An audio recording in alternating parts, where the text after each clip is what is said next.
All right, good afternoon, everyone, and thank you for joining our briefing on the City of Philadelphia's response to gun violence.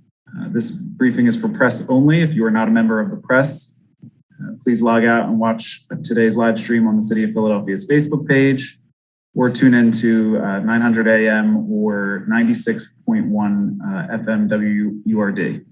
We will begin our briefing with remarks by Mayor Jim Kenney. Mayor, you have the floor. Thanks, Kevin. Good afternoon, everyone. Sorry for the delay. Today, I want to recognize and acknowledge the tragic milestone reached in Philadelphia over the weekend, as we all know. I'm heartbroken and outraged that we've lost more than 400 Philadelphians to preventable violence this year again. I want all the residents to know that our administration takes this crisis very seriously, and we're acting with urgency to reduce violence through many means. As you've heard during previous press briefings, the police department is making significant arrests and taking a record number of illegal firearms off our streets, but they need the public's help to solve crimes. I urge anyone with information about heinous acts of violence to report it anonymously to 215-686-TIPS. That's 215-686-TIPS, so we can prevent the senseless shootings that are tearing our communities apart.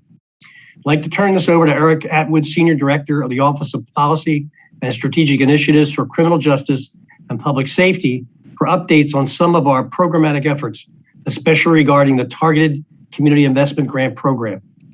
As a reminder, this is the program that awards micro grants to residents and grassroots organizations that offer needed prevention services and support in communities most impacted by gun violence. In the same token, the City of Philadelphia today opened the applications for the Citizens Police Oversight Commission members. Commissioners will support the new Citizens Police Oversight Commission in its work to improve police conduct, enhance the quality of internal investigations, and increase communication and engagement between the community and the Philadelphia Police Department. We are committed to working with all of our criminal justice and community partners to create a safer city for us all, and I extend condolences to those families suffering with their enormous grief. Erica, please. Thank you, Mayor. We are pleased to announce our fourth cohort of targeted community investment grantees. And Kevin, when you get a moment, do you need me to put up the slides?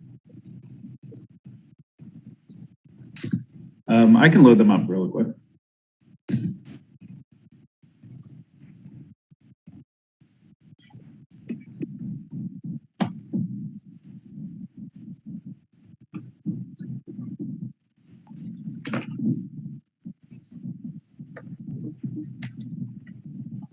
Great.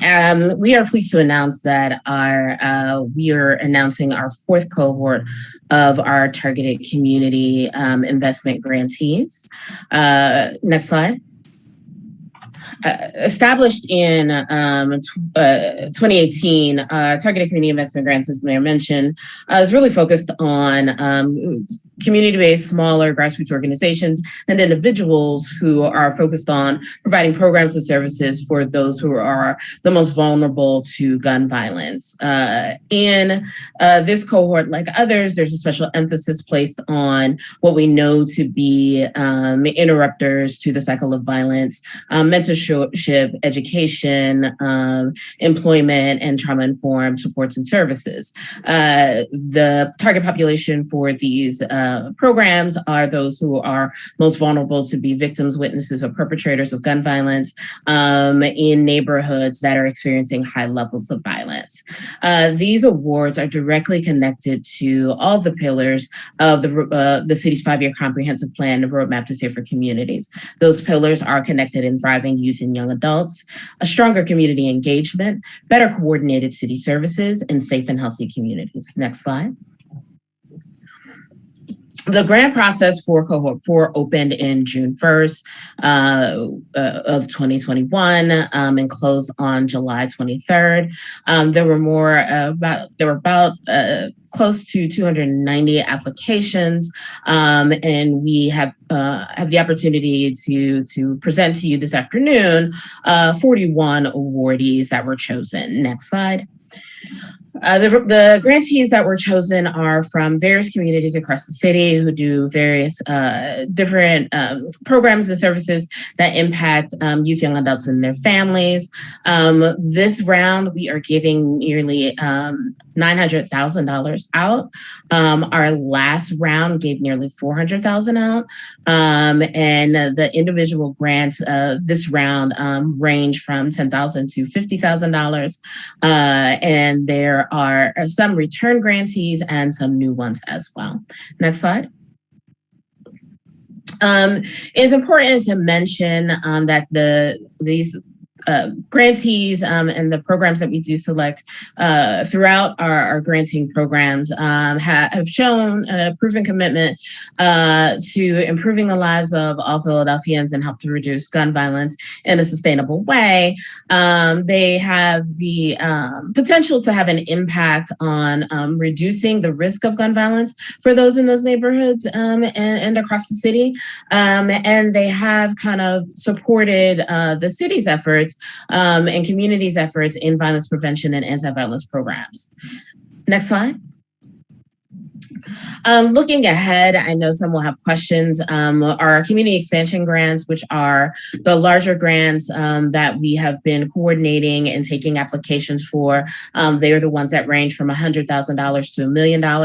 We are in the final stages of our selection process to begin that rolling process of announcement, and you will hear from us in the next 2 weeks about the first round of grantees there.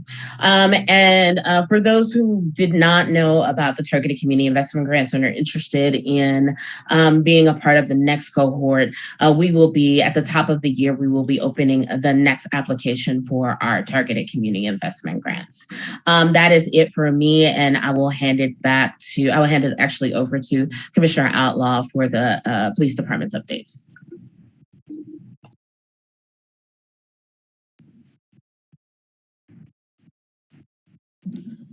Thank you, Erica. While the increase of gun violence in Philadelphia has been unconscionable for the past several years, it's quite obvious that the level of violence that we've experienced since our last briefing has been especially disturbing. As we mentioned during our last meeting, we've seen a steady decrease in the number of shootings, both fatal and non-fatal, over the past several months. We also pointed out that this was mainly a trend to follow. And while it is and remains encouraging news, it certainly isn't a reason to congratulate ourselves. Truly, there is no real cause for celebration until we can go an entire year without just one homicide. People can call that cliche, and maybe it is, but that and that alone is the true goal of what we're all talking about here today and the goal of everyone here today. As you all know, earlier this week, we surpassed 400 homicides in Philadelphia. Losing 400 plus human lives in such a sudden and violent manner has caused irreparable damage to the fabric of our city. Each year, entire generations of our people, our friends, our family are having their lives stolen from them. With that said, the police cannot and quite frankly should not be everywhere at all times. However, what we can do is continue making quality arrests of the small number of individuals, violent individuals, who continuously wreak havoc in our precious communities. And as Chief Kelly will show in his presentation, we've been arresting more people who are illegally carrying guns and taking more illegal guns off the streets than ever before. DC Nash will also present, and he'll tell you about the several key arrests made in the last week. And we expect those several key arrests to also have an impact. The number of gun confiscations are absolutely staggering. And it shows that despite diminished resources and staffing, our officers are still out there working harder than ever before to ensure that the citizens of Philadelphia remain safe. These officers are making a record number of crime gun confiscations and a record number of arrests of the individuals in possession of them. I want to take this time to publicly thank these officers who continue to serve their communities despite these unprecedented and challenging times. Changing topics, there's been a lot of talk lately about clearance rates and what they mean, particularly around the PPD's clearance rates for homicides and for non-fatal shootings. I'm going to briefly discuss some of the factors that play a role on clearance rates during my presentation, but Deputy Commissioner Ben Nash, who's our Deputy Commissioner over investigations, will discuss the charging process and how we arrive at clearance rates in more detail later during his presentation. There seems to be a misconception out there that our clearance rates are solely based on what the PPD is or is not doing. And it's important for everyone to understand that there are many factors, both internally and externally, that have a strong effect on the PPD's ability to clear cases. Two of the most concerning are reduced PPD staffing, compounded by an increased number of cases and decreased resources. Unfortunately, this problem is not unique to the PPD, and many departments throughout the country have to grapple with these same issues. Point blank, more crime is occurring, and we have less investigators available to work with the resulting cases. While increasing detective staffing would assist in improving our clearance rates, promoting officers to the rank of detective takes officers off the street. And this comes at a time when recruiting new police officers to replace them is a bit of a challenging proposition. Unfortunately, even if we can pull additional officers out of patrol, patrol serves as an essential role in violent crime prevention. The mere presence of uniformed officers aids in preventing homicide, shooting, and other crimes before they even occur. And we need to get ahead of these incidents in order to see results on the back end. But before I close out this discussion, it's important to note that making arrests in cases of non-fatal shootings rely heavily on the cooperation of victims. Due to many factors, including fear for their own safety, law enforcement agencies must contend with the fact that many victims are reluctant to cooperate in investigations on the front end and can also be apprehensive about appearing in court as prosecution witnesses. I say this not to assign blame to victims, but rather to state the complexity of this matter. We remain committed to improving our relationships with the communities we serve, and we also remain committed to improving the strength of our cases to ensure that successful prosecution takes place. Given the challenges that our department is facing, we are thankful that we've been able to collaborate with many of our local, state, and federal partners and sharing the increased caseload that our department is now experiencing. With these partnerships and increased cooperation from victims and the public, we're hopeful that in time our clearance rates will increase and our victims and their families will be positioned for better outcomes when navigating through the entire criminal justice system. To that end, I'm now going to turn this over to Chief Inspector James Kelly, who will provide an update on some of the recent crime trends that we're facing. He'll then be followed by Deputy Commissioner Ben Nash, who's our Deputy Commissioner of Investigations, who will then share updates on a number of cases and homicide suspects who have recently been taken into custody. Chief Kelly. Thank you, Commissioner. Good afternoon, everyone. We'll look at our first slide here. Okay, so it's just a weekly briefing on our violence, shooting, and homicide trends. Next one.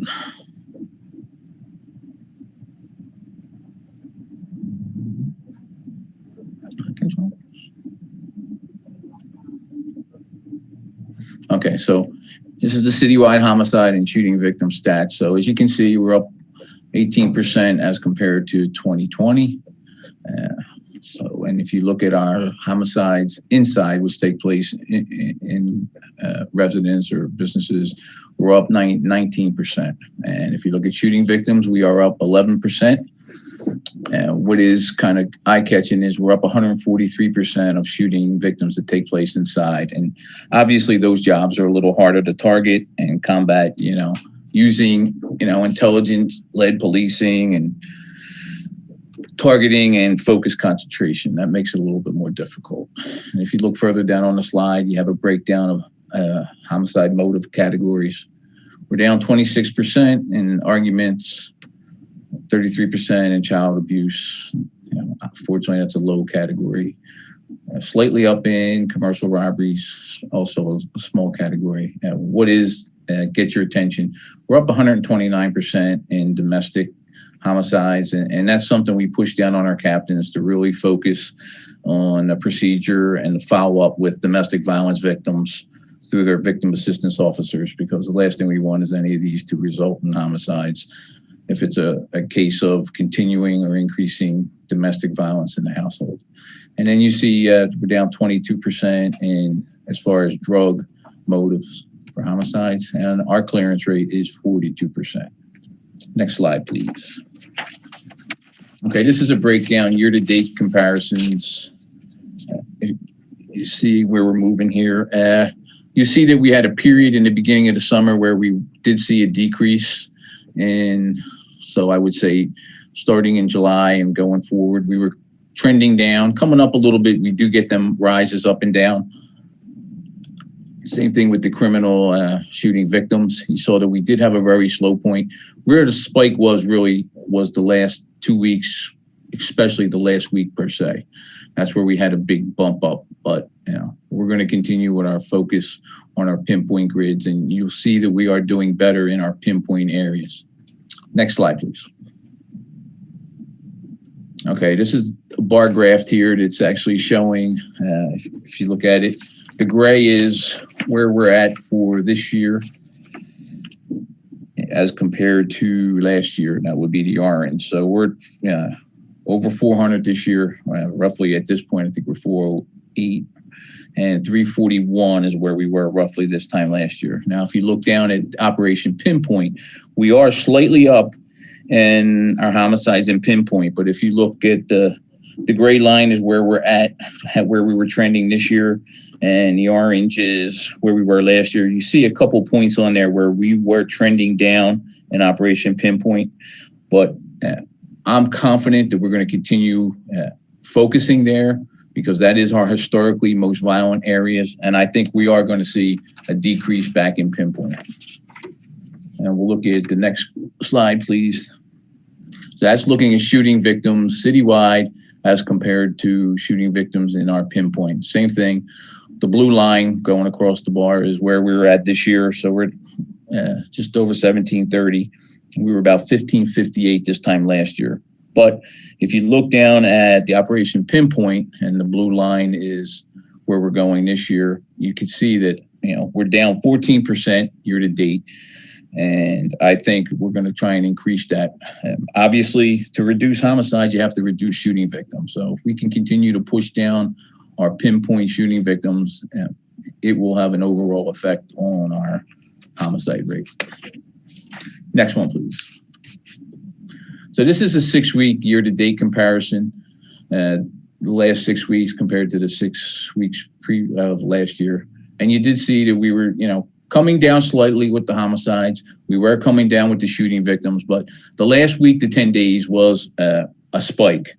And we are focused on getting that back down. But that's what really kind of pushed us up over the last 6 weeks.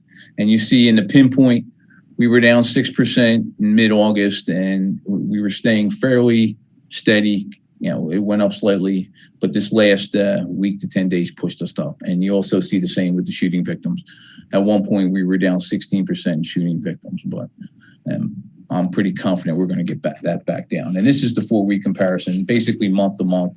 As you see, the previous month, we were definitely down, and this current month we came up. But again, I know I'm being repetitive. A lot of that had to do with the last week really pushed it up. Next one, please. So this is the VUFA arrest now. This is year totals going back to 17. And you see that there was a little dip in 18, but we came back in 19. And last year, 2020, was actually a record-breaking year for VUFA arrests. Now, VUFA arrests, obviously, they're arrests involving guns being carried illegally. Many of these individuals arrested are repeat offenders or prohibited persons that are not allowed to carry firearms, period. But if you look at where we're at this year, we're at 1973, okay? Last year was a ridiculously high year because there's too many guns out there, but officers did a phenomenal job. But we're at 1973, so it's good that we're getting these guns, but it's unfortunate that there's so many guns out there and people are carrying them illegally. Okay, next slide. All right, this slide will get your attention. So last year, these are crime guns. So last year, we recovered through arrest and recoveries 4,989 in total crime guns last year, which is ridiculous. But it's even worse looking forward at this year. We're at 4,475 year to date. We project, unfortunately, we're going to be around 60-50. That's an insane amount of guns that are out here on the streets in Philadelphia. And next slide, please.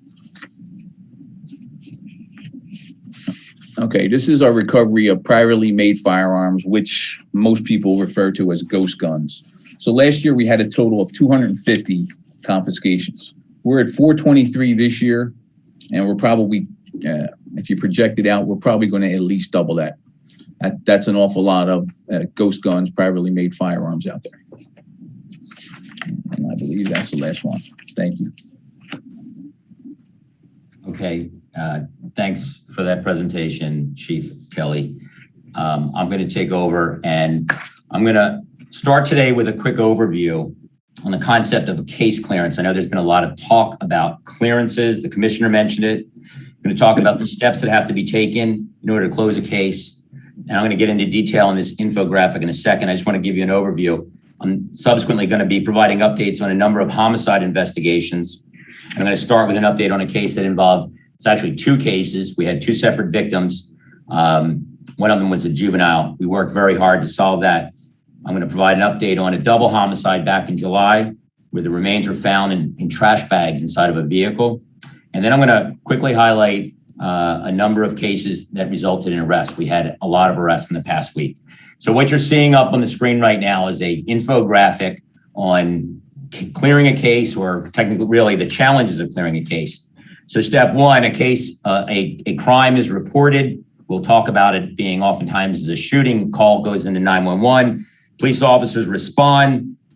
They start to provide what service they can to the victim, take people to the hospital. That's the beginning. At that point, they contact our investigators. We move to number two. The police investigation begins immediately. It starts with a uniformed presence. They have their body-worn cameras on. They talk to people at the scene. That's all critically important.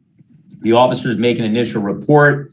The detective division, if it's a non-fatal shooting, or the homicide unit, if it's known to be a homicide right away, they're notified immediately. We start to do interviews. We talk to the police officers that responded. We try to locate civilian witnesses, anybody that was with the victim. Ultimately, we are talking to people, and then number four is talking about really at the crime scene. The evidence is collected.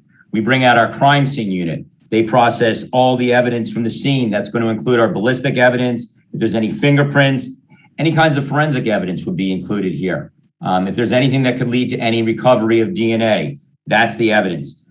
Now, we talk to people, we've recovered evidence, we have an understanding of what happens, and from that information, we're going to attempt to identify a suspect. We develop the suspect. Once we get that information, we're going to have to establish enough probable cause evidence to indicate that suspect can go to court and be arrested for the crime.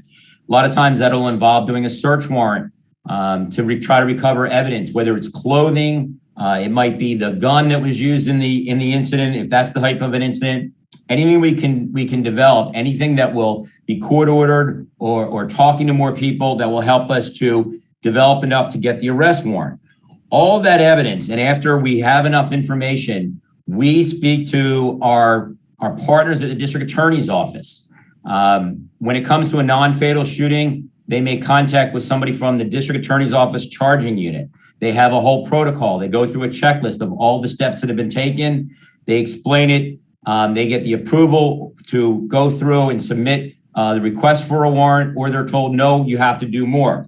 When it comes to our homicides, our homicide investigators and the supervisors go right to the supervisor, the chief of homicide, or her designee. It might be somebody that's the assistant chief at homicide.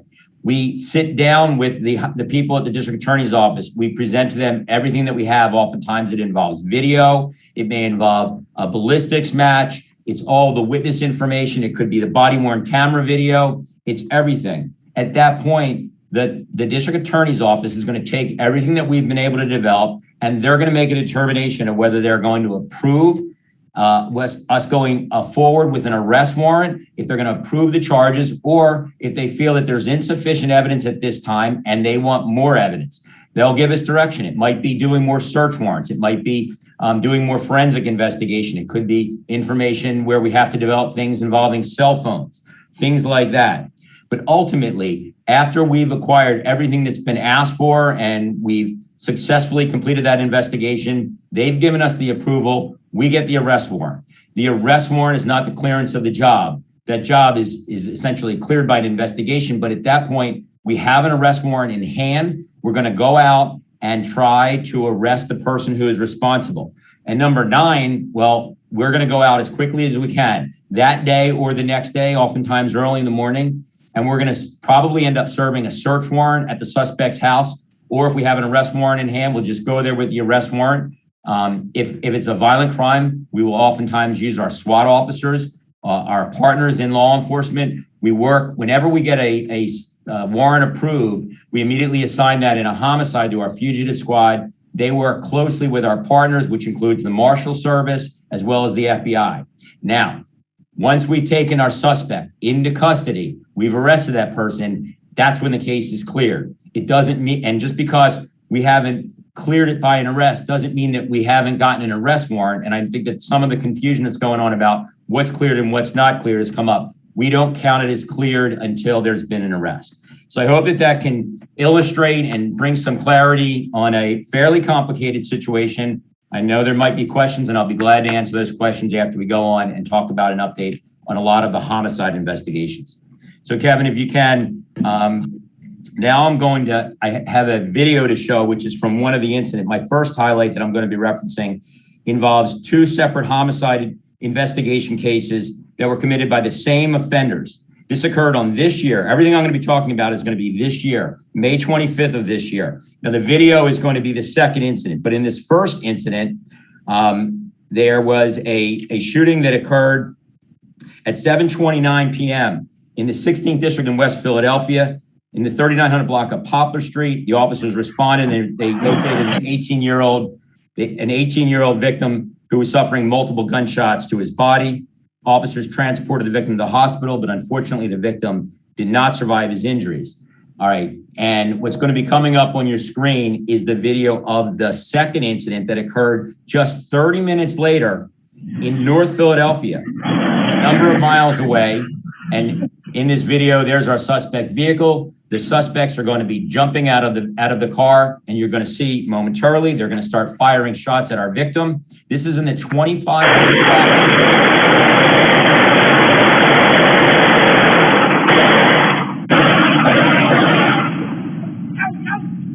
Obviously, there's audio connected with this video. That's pretty dramatic. It tells you how many shots were fired by multiple suspects. We identified 2 of the suspects. In fact, up on the screen, I don't know if you can freeze it, Kevin, if you can move it back a hair, just right there, freeze it there, pause. Oh, okay. Well, there it is. Pause that. On September the 23rd, homicide investigators got 2 arrest warrants from this incident. Both of them are 17 years old. The one on the left is Zaire Crawford. He was taken into custody. I'll talk about that in a second. And the second suspect was identified as Samaj Nolan. And they were charged with the 2 homicides, one being for the homicide on Poplar Street in 16th District, 3900 block of Poplar Street, and the other one for the incident that occurred on North Sydenham Street, on the 2500 block of North Sydenham Street. The following day, the day after we got the arrest warrant, on the 24th, homicide investigators, along with our SWAT officers, went to Mr. Crawford's residence on the 2400 block of Sharswood Street, and we arrested Mr. Crawford. We recovered a 9mm Glock. There was an extended clip that was also recovered from that location. We attempted to make an arrest that same time, that same day, at Mr. Nolan's residence.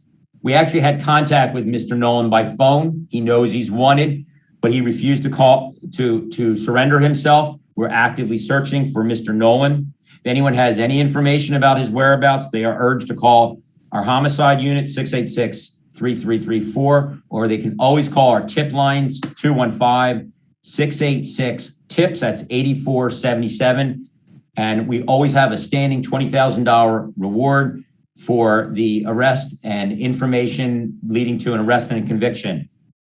Okay, so that was the first incident I'm talking about. And the next incident is also for a wanted person. I don't have any more videos, but I do have a picture of Mr. Cartwright is wanted for the next incident. And in the second one, this is a double homicide from July of this year, 2021. Kevin, if you're able to put up the PowerPoint.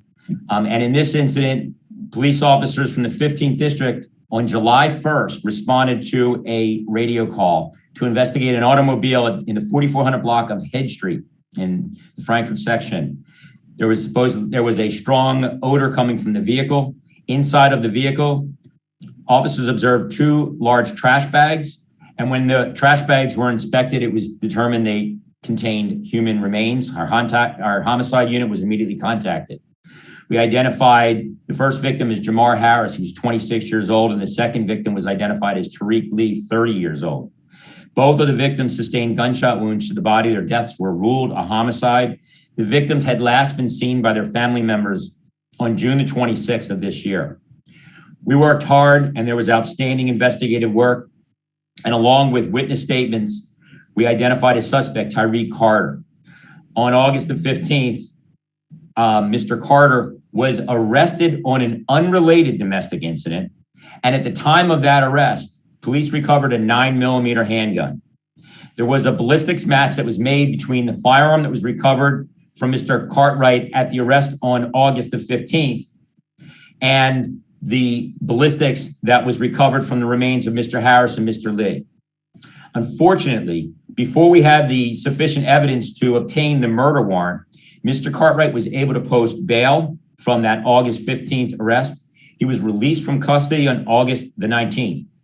August the 23rd, 4 days later, homicide investigators did obtain an arrest warrant for Mr. Cartwright for the 2 counts of murder, conspiracy, violations of the Uniform Firearms Act, and related offenses. However, despite our strongest efforts, Mr. Cartwright remains a fugitive at this time. That case is not cleared by an arrest, but we do have an arrest warrant.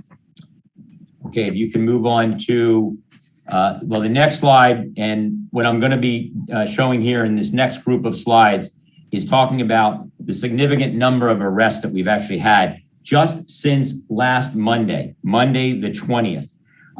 We've taken a number of people out into custody. And this first one is a picture of Mr. Freemy Rivera. And in this incident on May 24th of this year, the victim was a 28-year-old male, Troy Crawford. He was shot multiple times in the 300 block of East Indiana Avenue. On September the 20th, the offender who's showing up on the screen, we obtained an arrest warrant for him on September the 20th, and we were able to take him into custody on September the 21st. Next slide, please. This is an incident from August the 15th. Our victim was a 45-year-old male, Ronald Thrower. He was stabbed multiple times to his body in the 4300 block of Griscom Street in the Northeast, lower Northeast. Homicide investigators obtained an arrest warrant on September the 7th. And the offender was determined to be this young woman, Teresa Coleman, 32 years old. She was arrested on September the 20th for that homicide.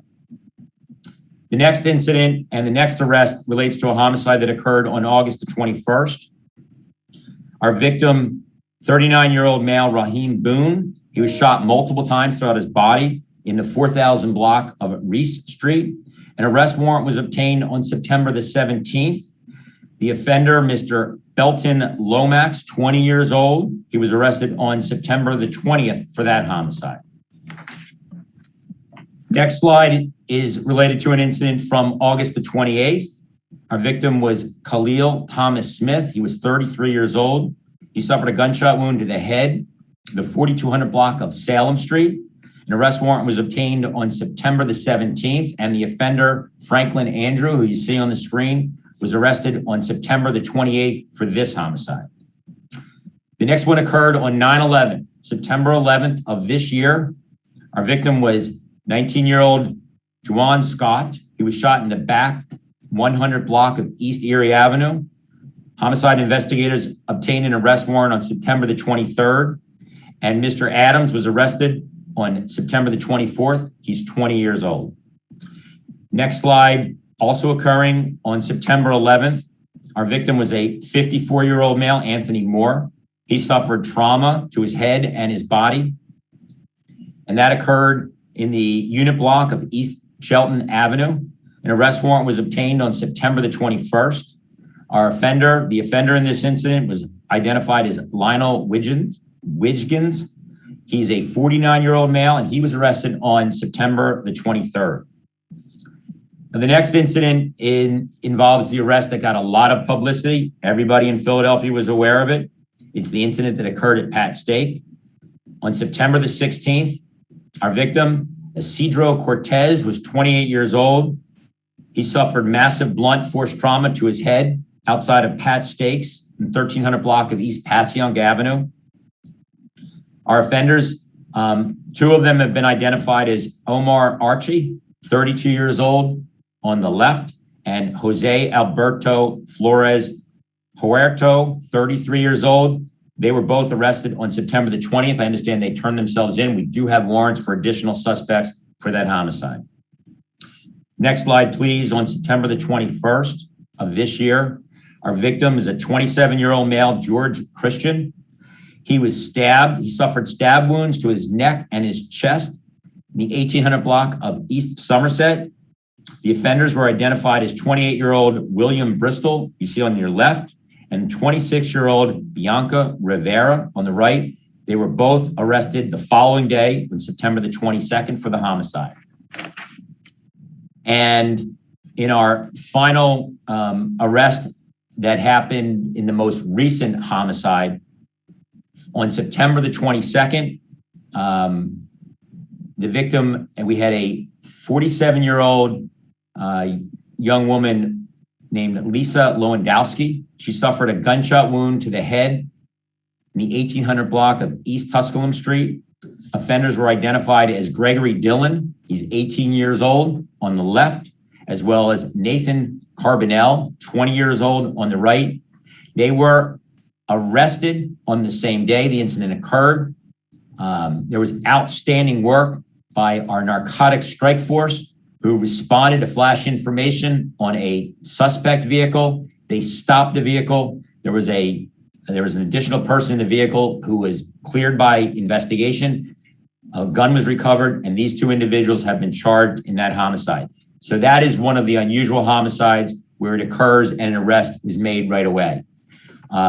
With all of that outstanding work by our homicide unit and members of the police department, I want everybody in the public and from the media to understand how hard and diligently our homicide unit and all of our detectives are working to identify and arrest the people who are responsible for these crimes. And with that, I'm going to turn it back to Kevin at the mayor's office.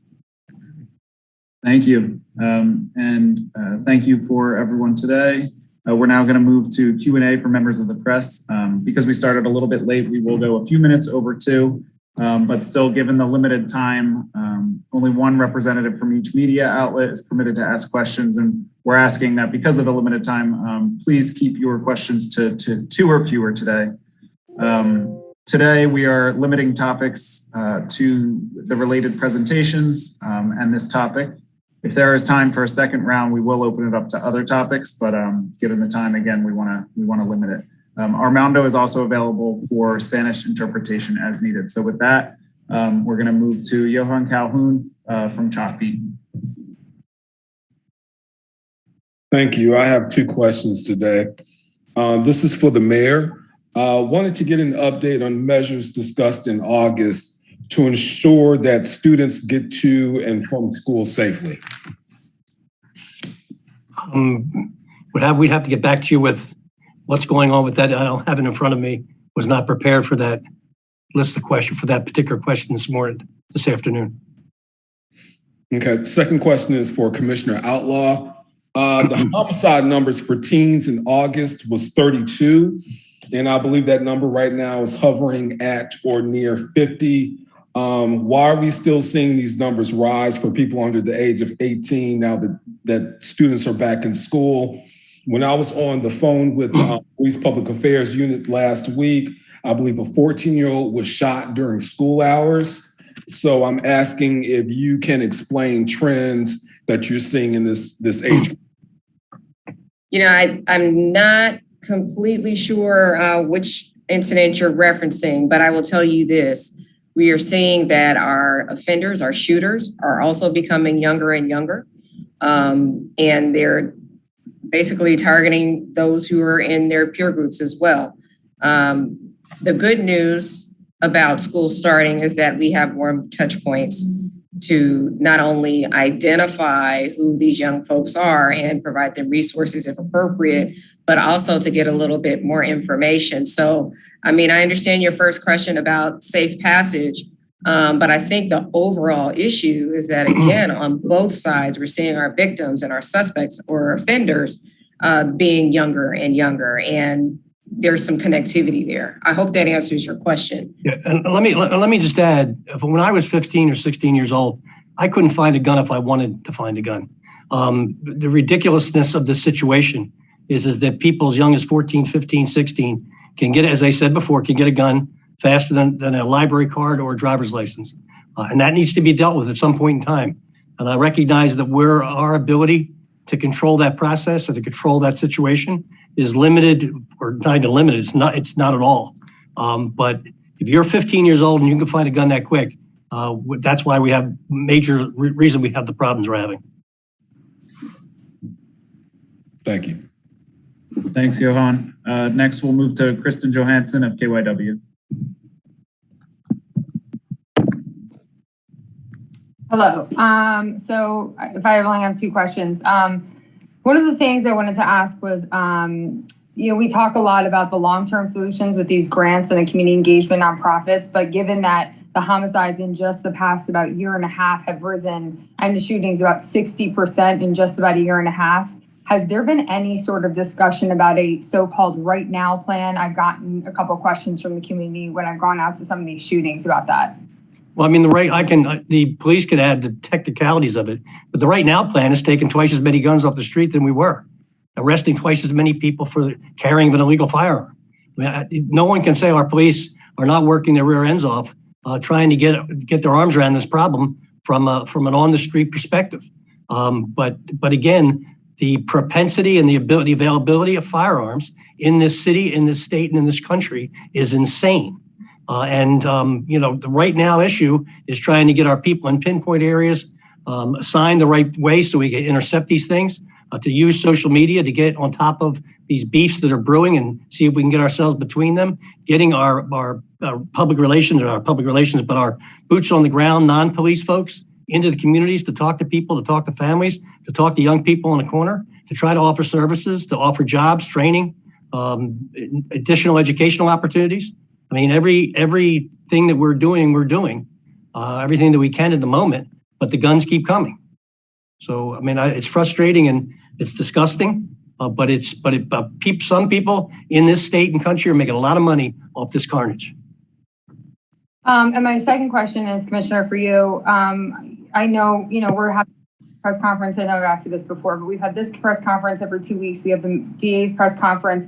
Then we had the governor's press conference. It kind of feels like we're just going around their silos of discussions about what's happening with the criminal justice system, just generally from arrest to conviction. Have you had any more of those conversations with the DA about what we've talked about before with gun charges, gun convictions, keeping people, not having repeat offenders, as was shown in the presentation that Nash gave? And what have those conversations been like? What's the relationship like kind of between all of you? That's a good question.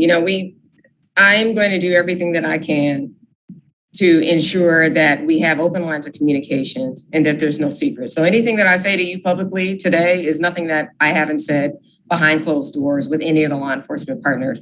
It's no secret that in order for our strategy, which is actually a pretty solid framework, when you ask about the right now, what's happening right now, our strategy on our end, the PPD end, includes not only ensuring that we're in the right places at the right time, focusing on the right people, because we know it's a small amount of people that's driving the largest percentage of the crime, but it also involves alignment with our local, state, and federal partners.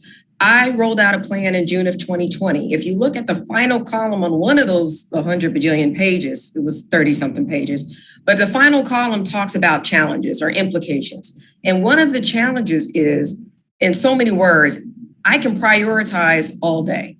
But if our partners don't share that same vision of how we're going to prioritize or what those crimes are that should be prioritized, we're going to continue to be chasing our tails. Here's an example. We present every 2 weeks on what the driving factors are of these shootings and these homicides. We know that domestic incidences are a driver. We also talked about at the end of last year how social media beefs, if you remember, was a driver. But we also know that narcotics is driving a lot of what we're seeing. And we partner a lot with the DEA and others in our task forces to make sure that there's lasting consequences for those who are out there possessing with the intent to distribute. We also report out every 2 weeks about these illegal crime guns that we're taking off the street at a record pace. That's my priority. That's the department's priority. And I will tell you that our federal partners, including, I'll use the FBI as an example after just meeting with them, they make themselves readily available to say, okay, your pinpoint areas are here, or you've seen an uptick in this area. This is a hot area right now. We're going to do everything that we can with our resources to make sure that we also focus on these areas. They don't have to, but they choose to be in alignment with us. It's been made very clear that fundamentally in the DA's office that quid or possession with intent to distribute may not be a priority.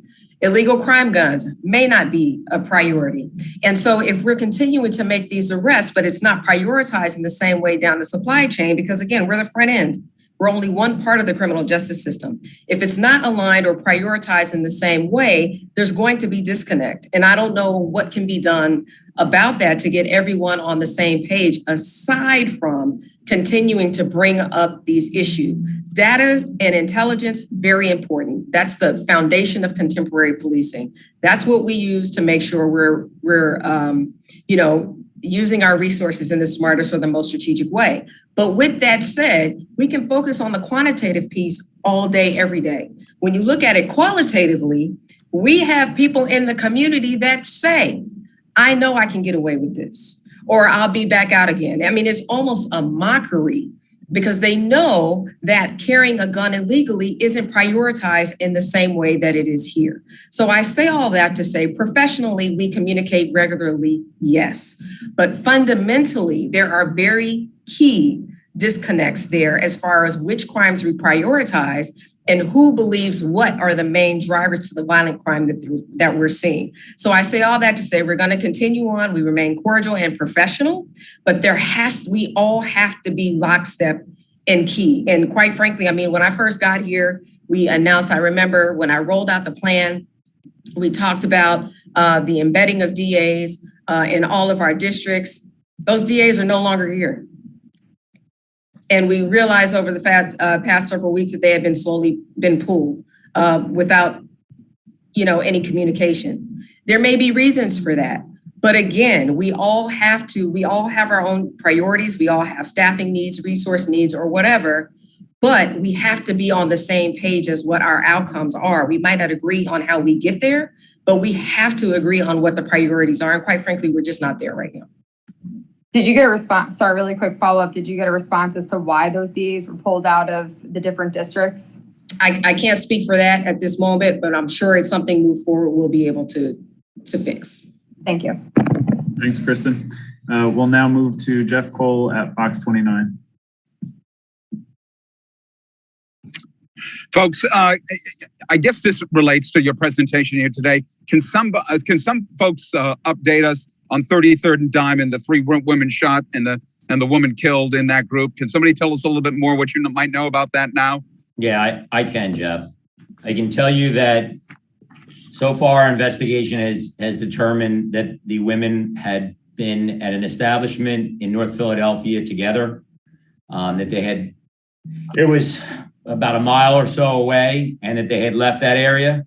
While they were on 33rd Street, they had stopped there for reasons that are not completely clear, but they were talking while inside of the car. And we believe another car pulled along. A couple of shooters, based on the ballistic evidence, targeted the vehicle where the 2 women were shot and a second car where a 3rd woman was shot. We don't have a specific motive at this time. but I can tell you that everything that we've uncovered so far indicates that the victims in the car were targeted by at least 2 people. And we have a lot of work to do from a ballistic standpoint, from talking to people, where the young women were located before, to try to uncover why would somebody target them. And that's as much as we have at this moment, just literally about 12 hours after this terrible homicide.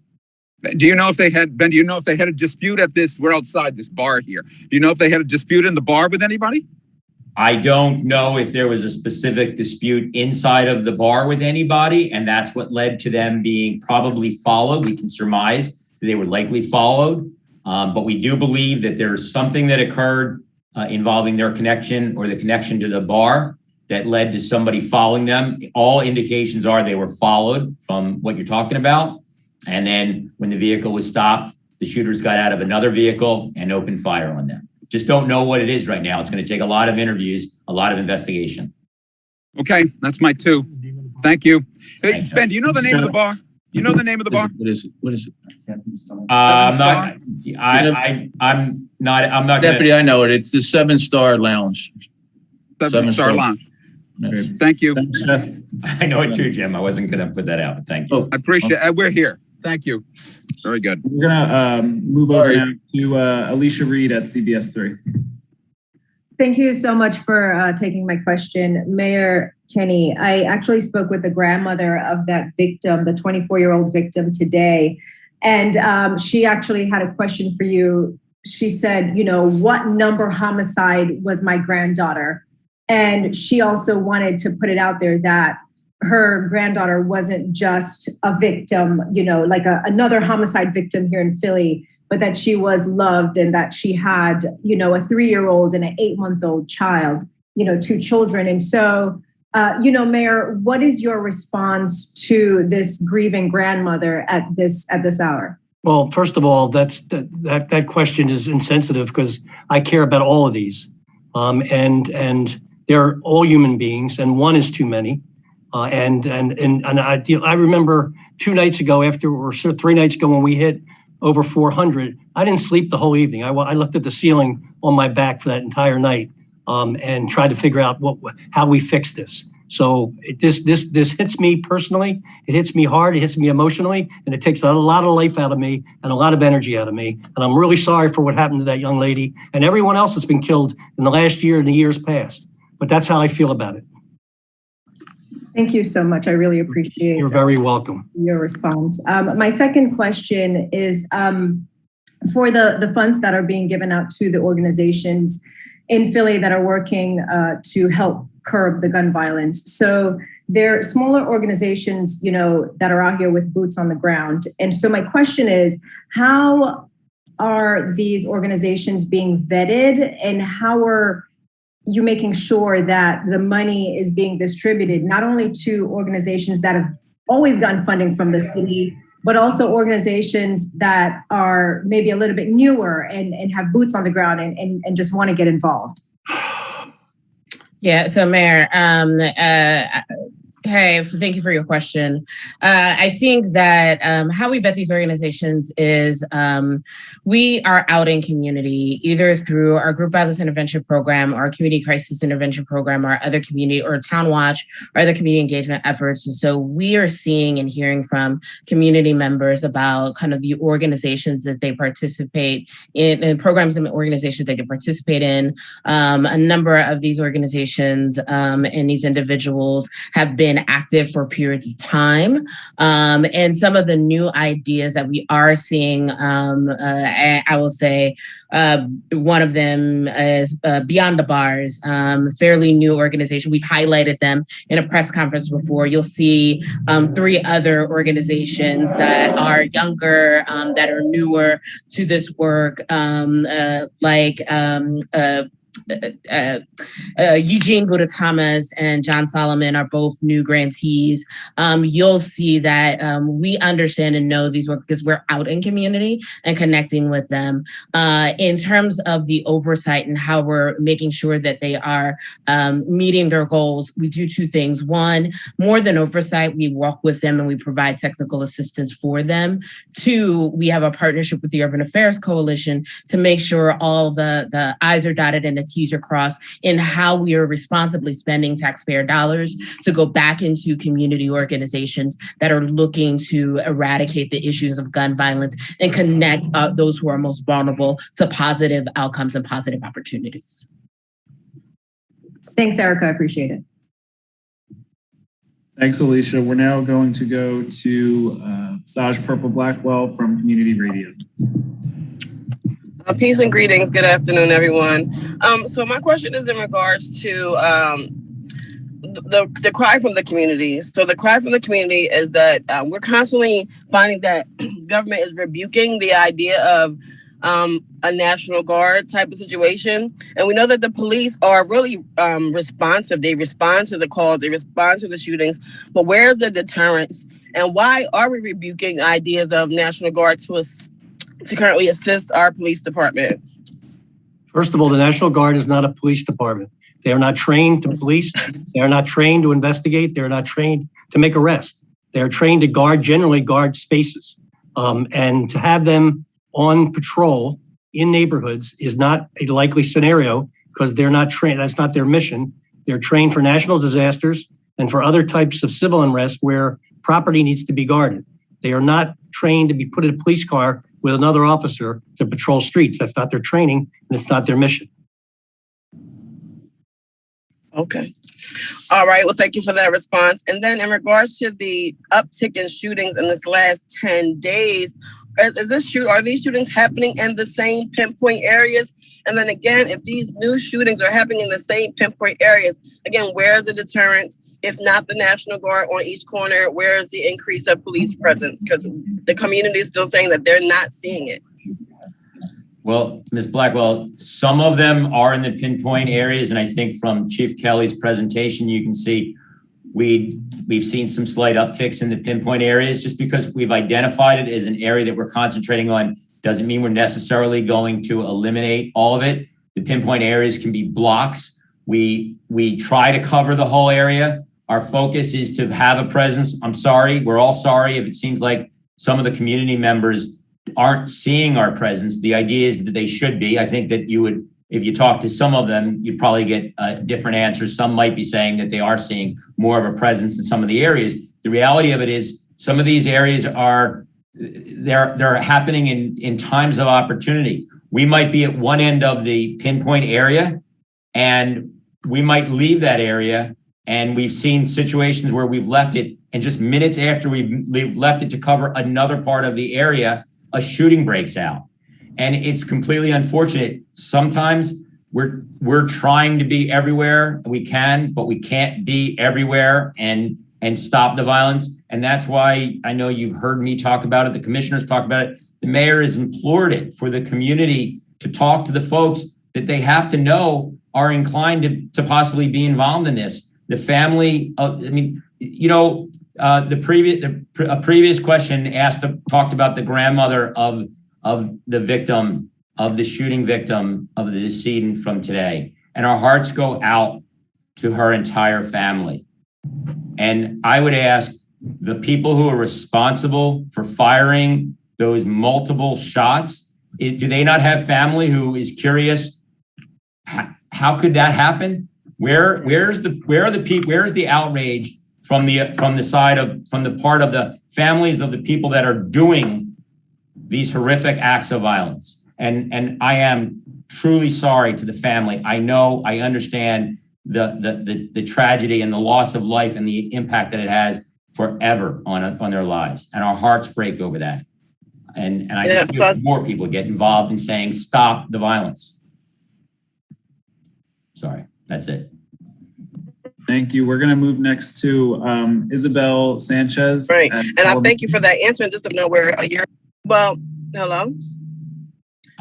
Hi, Saj. We're limiting to 2 questions, so we're now going to. Yeah, I know. This was the same question, and my same question is to those again with the shootings at Christie Rec. The neighbors said there as we were leaving the press conference that besides the 2 officers who created that event, the officers are still not getting out of the cars. They still don't feel the police presence. So that is my driving point, in that they don't feel the police presence, and they're scared to come out. They're scared to come out. They're even scared to protest anymore. They're even scared to come out on our community patrols. They're scared. And thank you very much. Thanks, Saj. I'll let someone respond to that, but before we move over, I'm going to move to Isabel Sanchez, Telemundo 62. Thank you so much. Armando, bueno, la pregunta la acaba de responder el oficial, básicamente información en lo último, lo que se conoce sobre este tiroteo de la 33 y la calle Diamond. Well, although this has been covered just now, we need to hear it again for the benefit of our Spanish-speaking community, and this is about the shootout that took place at 33rd and Diamond. Hi, I'm sorry, I was trying to get off of mute. To repeat again, the investigation so far has determined that the 3 young women who were the victims of this horrific shooting had all been together at a establishment about a mile away from where the shooting occurred. They left shortly before the shooting. They were driving. They stopped their vehicle in the area of 33rd and Diamond Street. 2 of the women were inside of 1 car. The other young lady was inside of a separate vehicle. And for reasons that are unknown at this point, 2 shooters got out of a vehicle that we believe followed our victim's car and opened fire on both of the cars. They struck the car where the young woman was shot and killed multiple times. And then that vehicle fled, the shooting vehicle fled, and we located all 3 of the victims. They were all taken to the area hospitals, and one of the young women died from the gunshot wounds. The other 2 are in critical but stable condition. And we are continuing to investigate the circumstances of what could have led to their vehicle being followed and why someone would shoot them and who that person is so we can arrest them. But to add on to that, Ben, also to be clear, we do not believe at this time, even though there's a lot more work to be done, we don't believe at this time that this was a random shooting. Thank you. Bueno, la respuesta, Isabel, como acaban de escuchar nuestras audiencias en inglés, es que esta es una investigación que está en curso y lo que tenemos hasta ahora es que 3 jóvenes estaban juntas, estuvieron en un local más o menos a 1 milla de donde ocurrió los hechos y estuvieron manejando y se detuvieron por algún motivo en la vecindad de la 33 con la calle Diamond.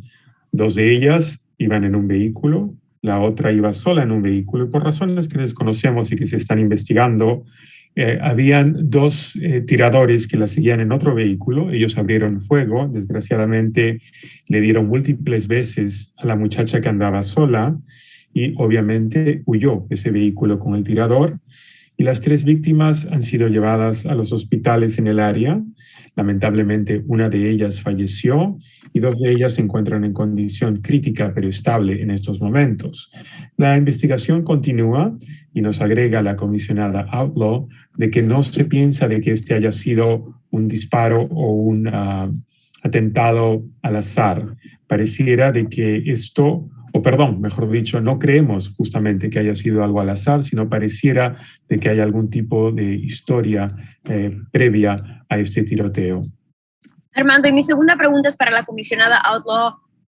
Seguimos viendo más y más mujeres siendo víctimas de la violencia armada. Desde su experticia, ¿por qué cree que se está viendo esto más ahora en Filadelfia? This is a question for Commissioner Outlaw. Commissioner Outlaw, lately we've been seeing more women as victims of armed violence in the city. What do you think with your expertise and what is the police department thinking as to why this is happening? Yeah, I think, thank you for that question. And I would answer it similarly to the first question around juveniles. We're seeing more women, but we're also seeing more juveniles.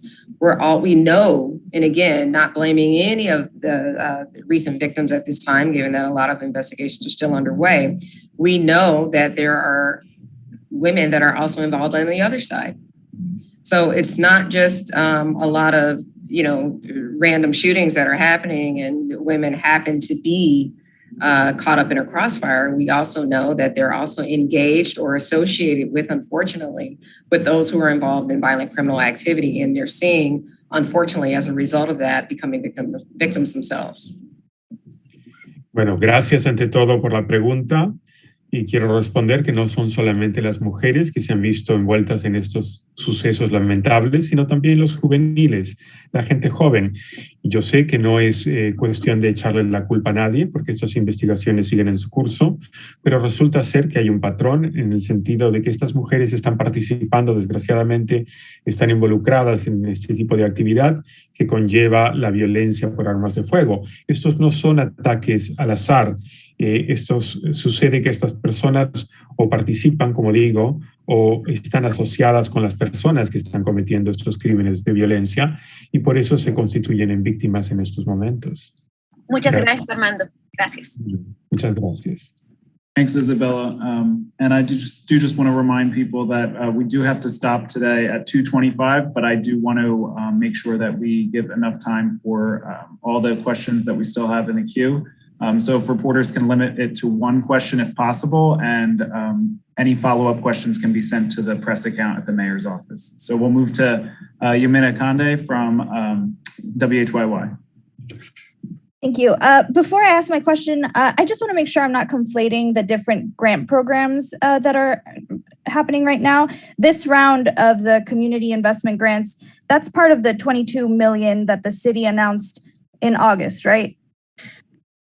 Sort of. This is the smaller grant program. So there were some investments from the 22 million, a smaller investment added to the targeted community investment grants. But these are the ones that have been happening year over year since 2018. Sorry.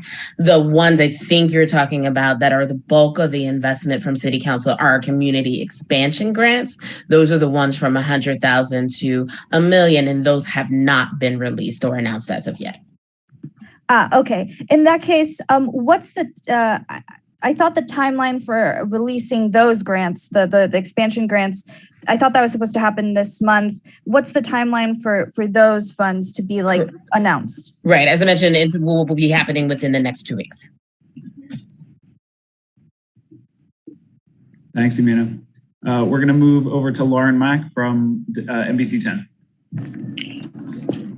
Hey guys, good afternoon. My question is a simple one. On the 33rd and Diamond, can you confirm the name of the victim who was killed? I am not I'm not going to confirm the name of someone that was killed for the purposes of family notification, even though they may have been notified and they likely were notified already. I don't have confirmation that they've been notified, so I can't do that. Would you be able to find out this afternoon if they have been, I certainly understand we don't want to get ahead of family, but if they have been notified, could you find that out? We'll go through the public affairs, and if we can release that information, we will. Okay, thank you. I know others have questions. Thank you. Thanks, Lauren. We're going to move over to Rudy Chinchilla with NBC 10 and Telemundo. Good afternoon, everybody. Mayor Kenny, you mentioned how these shootings, affect you personally. I think it's probably fair to say that they obviously affect the victims and their families and loved ones a lot more than they affect, many of us. When we hear when we have all these press conferences and we see those numbers rising regarding homicides in the city, I think it's fair to say it wears you down, it wears people down. So what is your message to the city and just, to people who may be losing hope? What is your message to them? And what do you say to people who question whether you and Commissioner Outlaw are the people who can get the city out of this? First of all, in every city, I just watched CNN this morning, and there was a report that homicides are up nationally 33%. So this is not just a Philadelphia only problem. What I would suggest people do is help us help them by providing information anonymously to the police on who these people are that are doing this. For more situations than not, people know who did this. People who know who's involved with these type of activities. And all we need is just one little clue to start to go after them, to build a case, to grab a gun, to get ballistics, to do the things we need to do to put these people behind bars where they belong. And in addition to that, on addition to the police side, we are investing historical amounts of money in trying to get people on the ground between these young people, around these young people, to keep them from making these choices. I have a magic answer to this problem. Eliminate guns in this country, and we won't be having this conversation.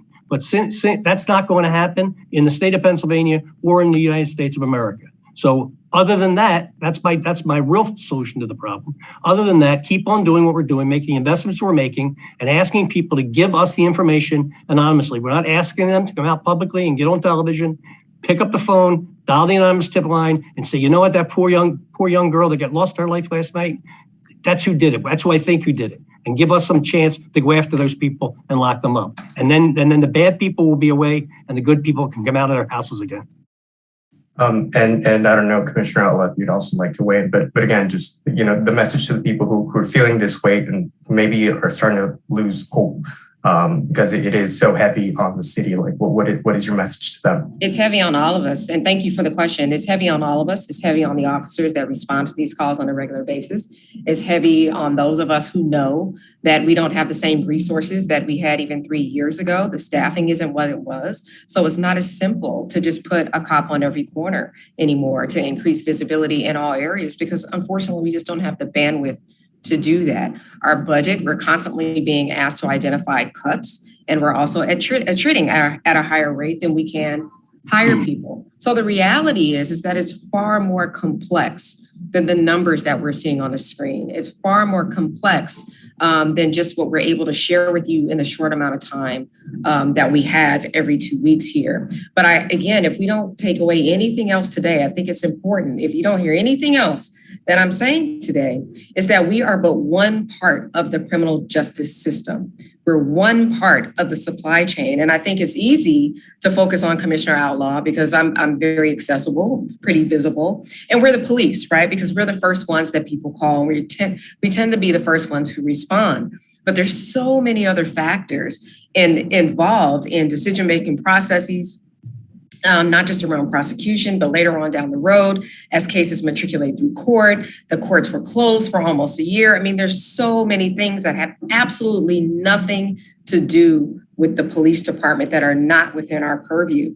So I think it's important to stress that everyone has to be in alignment, not just within the criminal justice system, within our communities. We have to be willing to hold ourselves accountable as community. We have to be willing to say, you know what? I know that my grandson is sleeping on my couch or in this bedroom with a gun under the pillow. We have to feel comfortable in calling out what we need to call out. And we do that together. There's strength in numbers. And as long as we continue to have this dialogue, I think we'll get there. But we have to stop with shifting blame. We have to stop with finger pointing and saying, okay, well, we can't figure it out, so we're just going to point to whatever it is that's not in the room at this time. We have to stay lockstep and key. And I think we'll definitely get there. We should never, ever lose hope, because these are our lives, these are our communities, these are our blocks, and we can definitely take our blocks back. Thank you both. Mm-hmm. Thank you. And with our final two questions, we're going to go to Walter Perez at 6ABC and then Denise Clay after that. So thank you. Hi. I have two quick questions for someone from the police department. I did step away for a few minutes, so I apologize if the first question has been answered. But the first question is, how many guns have been confiscated so far? And the second question is a dovetail to what the commissioner just said in terms of staffing issues. What's the department doing to address the diminishing police staffing numbers?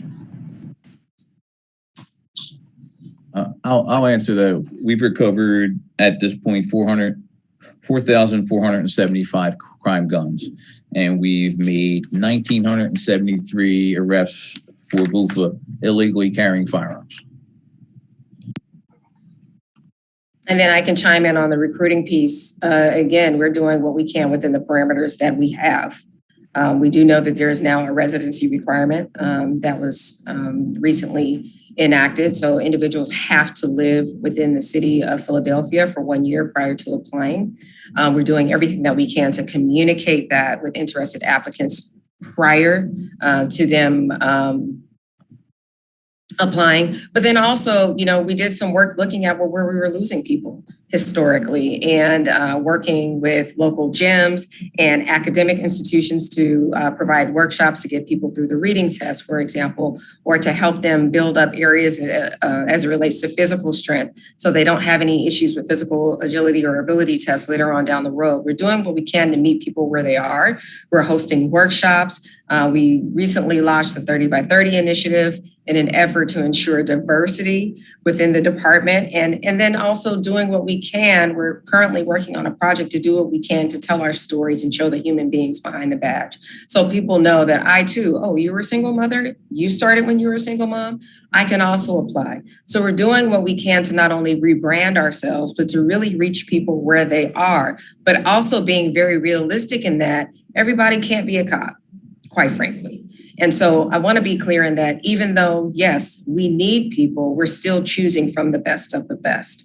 And hopefully the good news is that people are still interested in becoming police officers. I would become very, very concerned if we don't have any interested or qualified applicants at all. But the good news is that we still have qualified applicants, and we're hoping to push to get another academy started before the year is out. And Walter, let me just reiterate or reinforce something the commissioner just said. This is a pre-employment residency requirement. This is not a post-employment residency requirement. When I was in council, I was successful it took me 10 years probably to change that, where you had to live in the city for a year before you could even apply for a city job. No one's going to make that investment into coming into the city with the promise of potentially getting a job after a year of paying rent or a mortgage. It limits our ability. Council reversed that. It limits our ability to go out into the nation and recruit the best, the brightest, the most diverse pool of applicants we can find, because no one's willing to make that commitment to move into any city for a year before you try to become a city employee or a police officer. So it's not hampering us that much now, but I believe that within the very near future, our ability to really go out there and recruit large pools of applicants is going to be terribly impacted. Thank you. Thanks, Walter. And final question from Denise Clay at Philadelphia Sunday Sun. Yes, good afternoon, everyone. I'd like to direct this question to Mayor Kenny and Commissioner Outlaw, and kind of want to bring up the elephant in the room, which is the person who was not here, District Attorney Larry Krasner. When Commissioner Outlaw was talking about the need to end finger pointing in the case with the violence, that's something I've been hearing on the streets for a while and in my reporting. And so what I would like to know is, do you all get together and discuss this? And if so, why is it that there's still this perception among people in the community that you all are not on the same page, and that's why we're having the problems we're having? I just met with the district attorney about a week, 10 days ago. So, I mean, this is something I think sometimes the media likes to create because it's conflict and it makes a good story or it makes a good soundbite. I talked to him. Our staffs talk all the time. Part of the problem has been the dysfunction of the court system because of the pandemic. You have to think about this. For more than an entire year, the court system did not operate. Probation and parole did not operate. So all of these safety measures to keep really dangerous people off the street were not in place. We're catching up with that now. We're paying the price of that dysfunction because of the COVID-19 pandemic. You can't avoid that as a possibility. So as far as my conversations with the district attorney or our staff's conversations with each other, that I think that got blown up to be more than it is. And that's my answer. And I'll chime in. Thank you for that question. I'll chime in by saying, again, I want to restate, we do meet regularly. And I believe in very strong and firm lines of communications and open dialogue.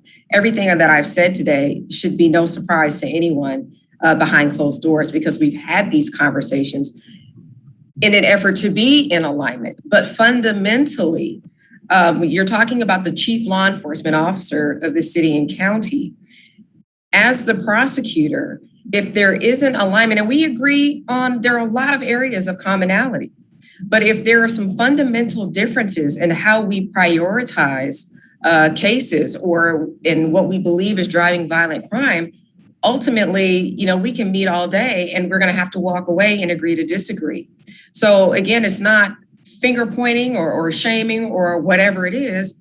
We just don't agree, flat out. So yes, we do meet regularly. And again, I'm not saying this to do this, because quite frankly, it's distracting, it's deflecting. And meanwhile, people are still getting hurt out on the street. And I'm hoping that me being willing, the rest of our law enforcement partners being willing to continue to have dialogue, that we'll find middle areas somewhere. But again, folks are going to believe what they're going to believe and set the vision for their organization the way that they want to do. Okay, thank you. All right, thank you everyone for joining us. That concludes today's briefing. Excuse me, can I just jump in for 1 second and follow up with Sage on Christy Rec? Thank you. Yeah, so Chris, I can tell you this for a fact. The captain of the 18th is about as good as we have in this department. He's outstanding, and I know Christy Rec is his highest priority. All our rec centers are priorities, but Christy Rec is probably highest on the list. I'm out there a lot in Southwest. I always go by Christy Rec. We have a log in there. We sign it. We hold some events in there, but I'll promise you I will follow up on that. But Christy Rec is a high priority to us, and if they're not out there, I find that I'm shocked at that. But when I'm out there, they're out there, and they sign that logbook. So I will follow up on it, though. Great, thank you. Thank you. And with that, that concludes today's briefing. We'll reconvene in 2 weeks on Wednesday, October 13th. Thank you, everyone. Take care.